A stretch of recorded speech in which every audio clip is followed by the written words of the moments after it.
de l'impérialisme était la motivation de bon nombre de nos concitoyens.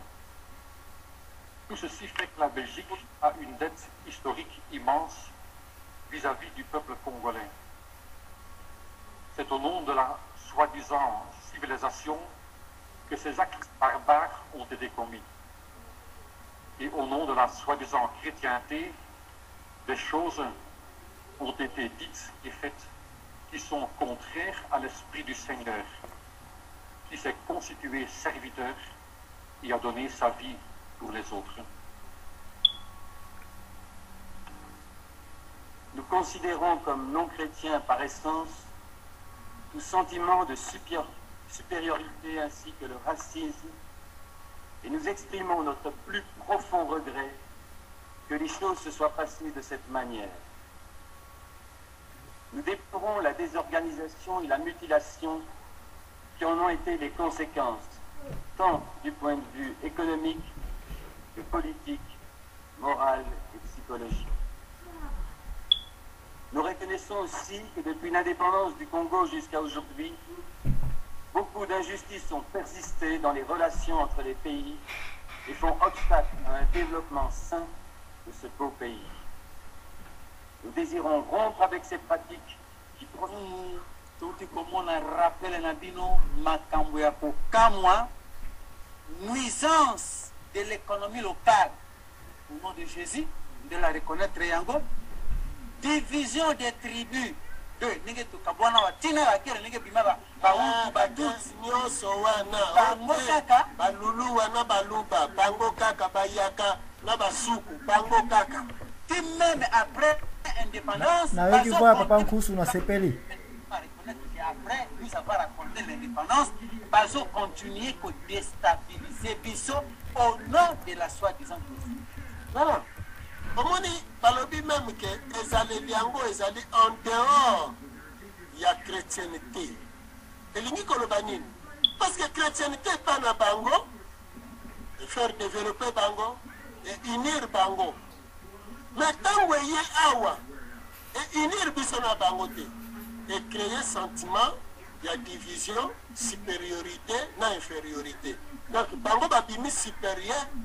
parce que sauf na bango, ils ont homme religieux na bango, ils ont homme politique na bango, sauf na bango, ils ont qui, il y a qu'à dominer sur biso, et puis il y a qu'à zabo mengo na biso, il y a les autres se réduisent, mais c'est peut-être. Alors, Makambo est légué, en 2008, biso, nous allons dire na posa ko bengi sa. Ndele wana parce que tukutana kipela bango to bengisi bango na émission epai na biso po toyebisa bango mpe totuna bango na miso na bino bandeko balandi balingaki baya na émission bayindo bolamuka ntango wana tozosala na BRT baya po baloba sikoyo bino bolobi te ezalaki na soi-disant chrétienté sikoyo na vraie chrétienté elingaki kozalela ndenge nini soki lelo boza kolobi ke Belgique azali na dette moko munene, dette immense. Réparation na yango ekozala ndenge nini me bapasteur noir oyo bazalaki na salle ya centenaire baboyi mindele wana baya. Omoni alors que tolobaki bien tolobi na pasteur Ngalasi po ye moto azalaki parmi po bazalaki en tête ya organisation makambo wana tolobi soki mbongo ya mais lobi ko bayindo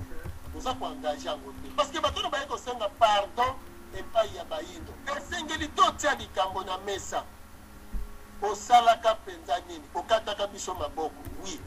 au nom de la soi-disant chrétienté siko bolakisa vraie chrétienté bolakisa vrai sens oyo ezalaki epuis dete yango tokokalikile yango sur base tokobania na base ya nini ya nini ya nini la Belgique nous doit. Mais pour moi, suite à distraction, nous avons préparé en 2008. Kevin est-ce que vous avez belé un bon temps au roi et Belgique à mais suite à distraction, les gars qui va centenaire, roi aye awati azongi, à l'objet tout à l'heure que vous avez mis les bandouana, vous avez vendu ça y est, que la Belgique doit au Congo. Vous avez alors si que Congo ils ont moisi, Congo ils ont un bon côté, Congo doit la passer, la Belgique nous doit. Combien ceux qui ont eu depuis 1900 et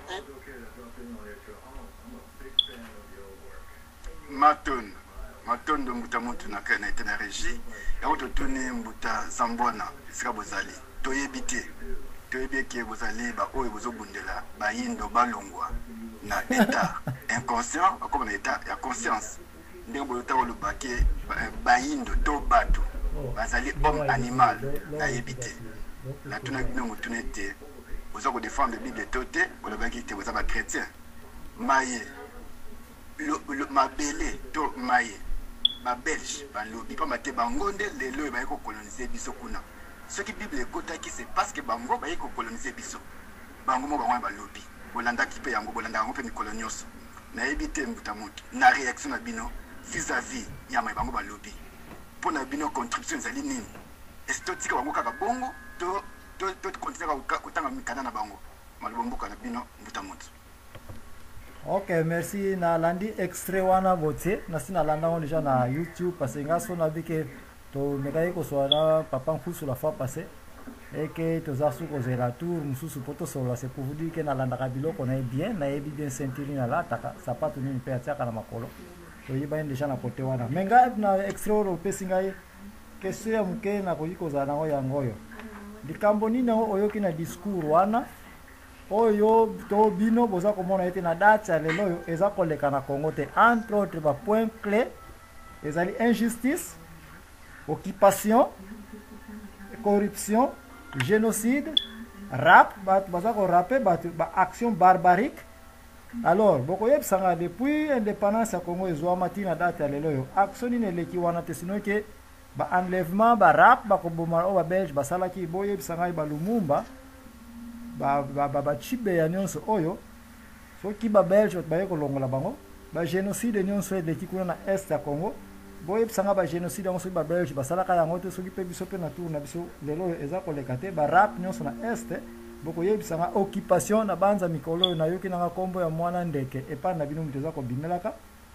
Alors wana nde première question na zanango. Deuxième question ya solo balobele awa bayaki na ono ya religion chrétienne. Mais faut total toujours mbongo moko na mukileza na deux faces na même figure na les deux côtés exact mbongo za toujours na deux faces. Elingelo ba kesoko za kotala mbongo na face a elongia mobutu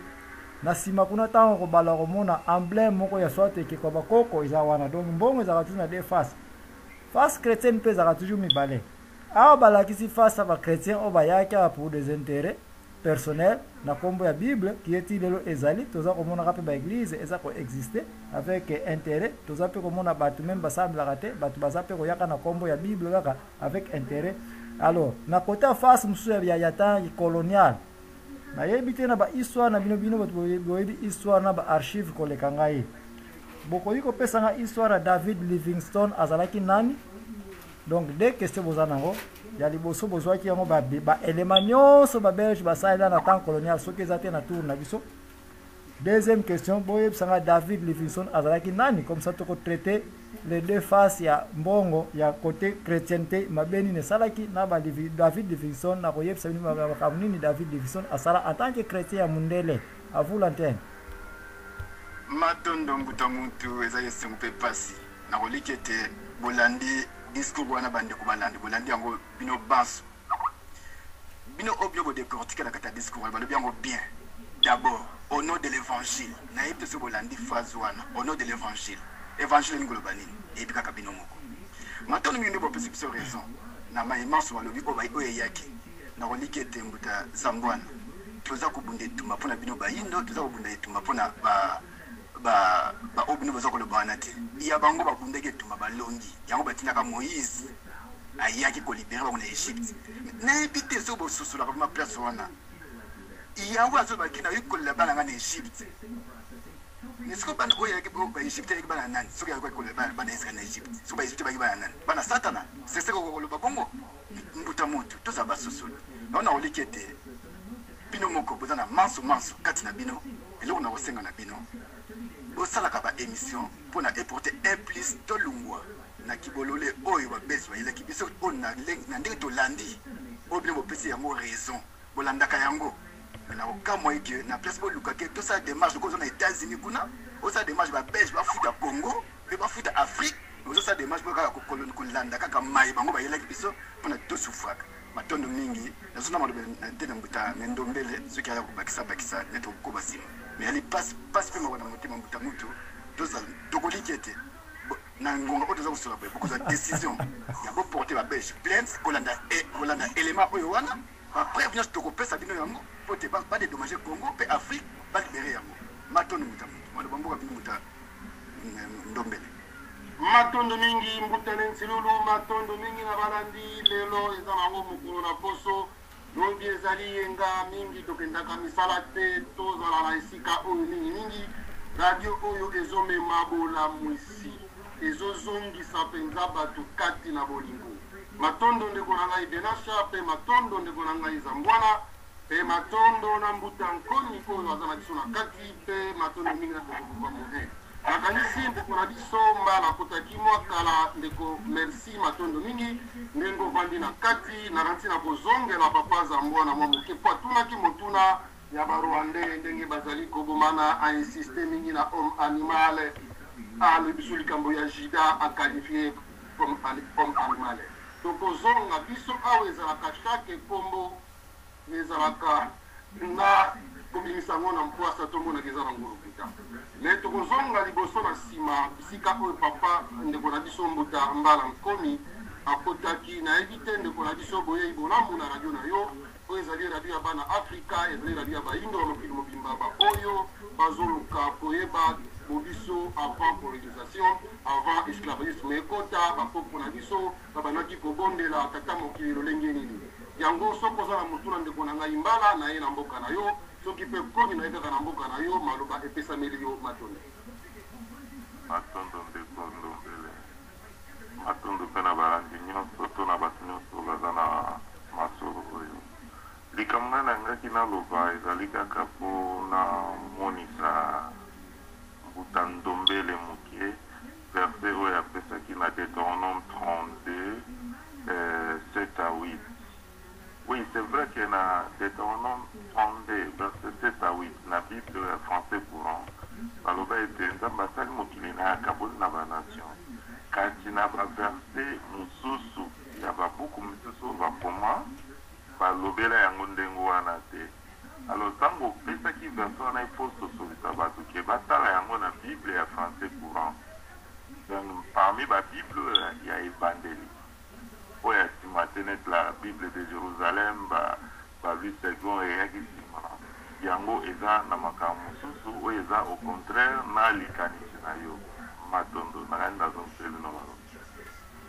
matondo mingi mbutambala nkomi tika balongo na mokili molimo bakontinue kosoutenir maloba na yo kitoko mpe babakisa oyo outi koloba kaka ndeko na ngai tozobunda na bandeko na biso bayindo te me tozobundela bango elongo mpo tolamuka ensemble toyebaka meme bavaler na biso mais avant toyeba bavaler na biso esengeli totala nsima souffrance na biso libusu nango ezali kokotela ezali esika nini nakanisi mbuta mbala oti kobakisela biso likambo ya motuya oyo papa ndombele abosangaki kopusa na mpe koloba na bino bandeko ya solo nakanisi maloba tata nzambe oyo tata nzambe tata mokeli mpenza alobi